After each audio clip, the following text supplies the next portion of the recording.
I'm not going to name anyone to avoid pissing off important people in my country. But what I will say is that Pakistani politics has become a battleground for personal vengeance. It honestly looks like high school drama happening.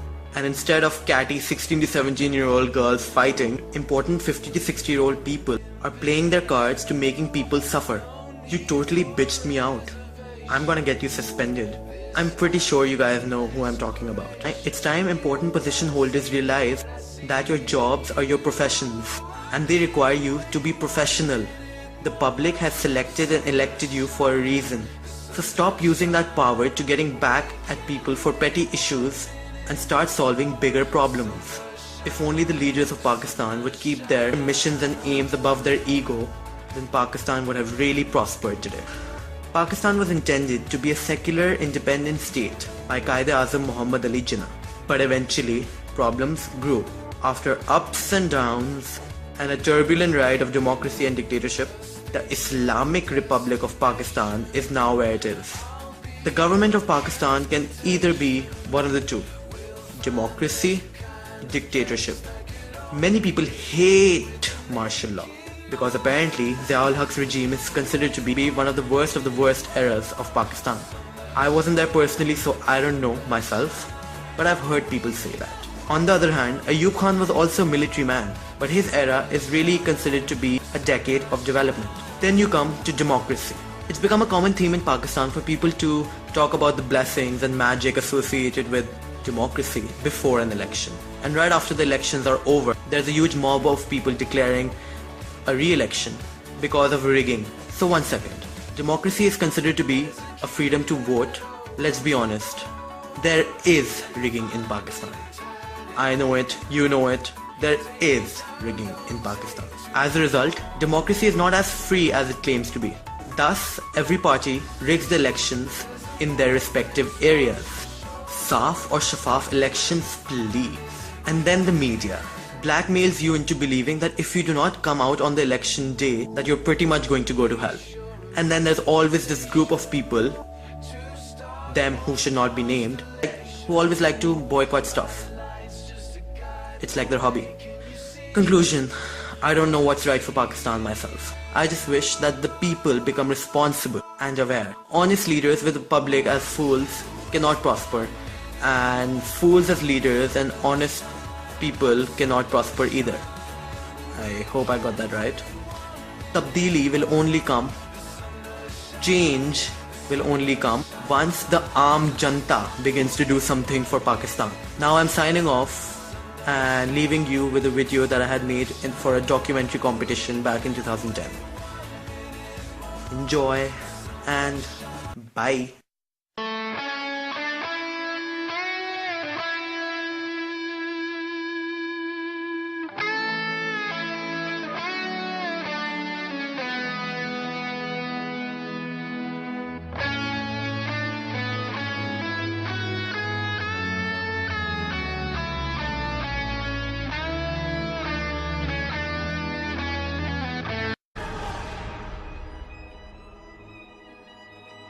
Zulfikar Ali Bhutto एक नहीं है, दो जुल्फकार अली भुट्टो है, एक जो यहाँ खड़ा है और दूसरे आप, हर एक आप। भुट्टो की हुकूमत खत्म हो चुकी है, सारे मुल्क में मार्शल लॉ नाफिज कर दिया गया है, कौमी और सूबाई असेंबलियां तोड़ दी गई हैं।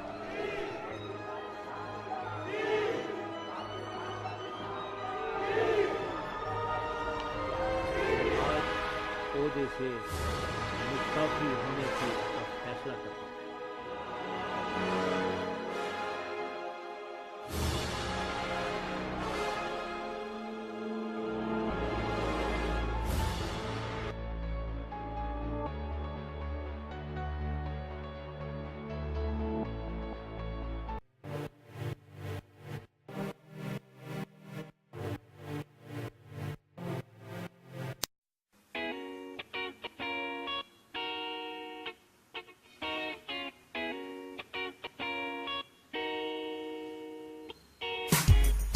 Everything wrong with our generation.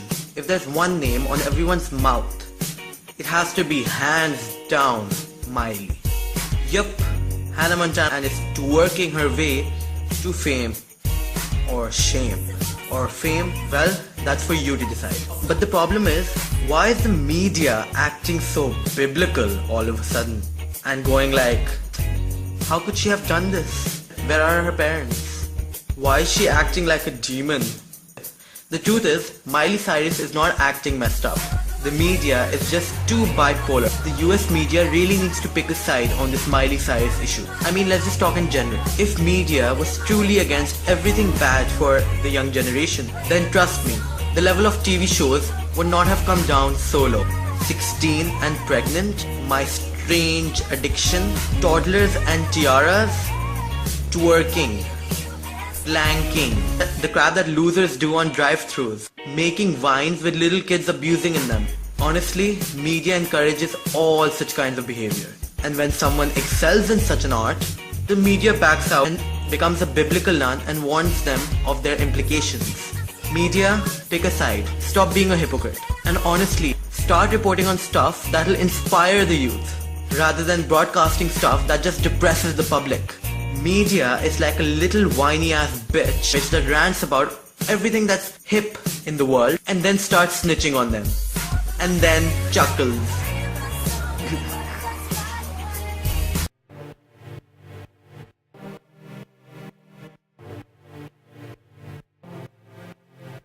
Sad and weak people on Facebook.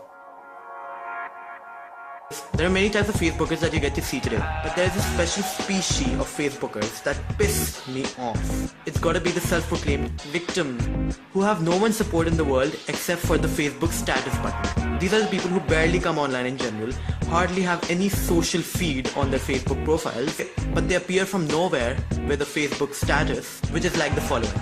Never trust anybody in life.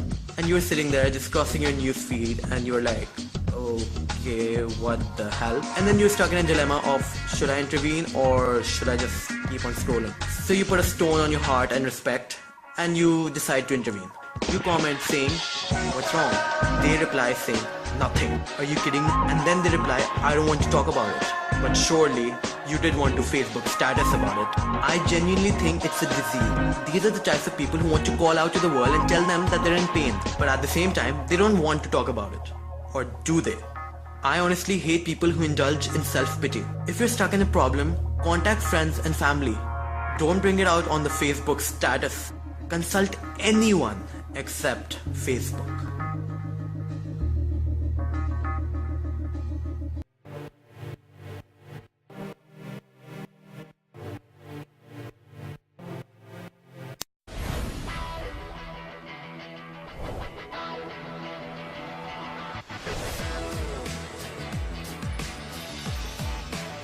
Why Amanda's behavior on Big Brother 15 is justified. Everyone knows that Big Brother is a reality show featuring around 15 contestants who are supposed to live in a house in which every week around 2 people are nominated for eviction and each week one contestant is ejected from the house. The final 2 standing are ultimately judged by a jury of the last evicted contestants and then decided to be a winner. This year, Amanda has gotten a lot of negative comments that she's a bully and a racist and blah blah blah blah blah. Well, it's simple. Big Brother is a reality show and what she's doing on the show is portraying her true personality. If she begins to act differently than what she is, then Big Brother won't be a reality show.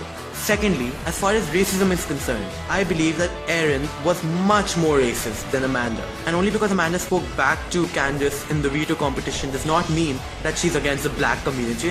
Candice was spilling stuff about Amanda and that's what she didn't like, and therefore she spoke back to her. And as far as Amanda is concerned, she's a brilliant player according to me. She's doing all that she can in her capacity inside the house to stay and build up her game. All the rest are just relying on their luck and have absolutely no plan or strategy to winning the game.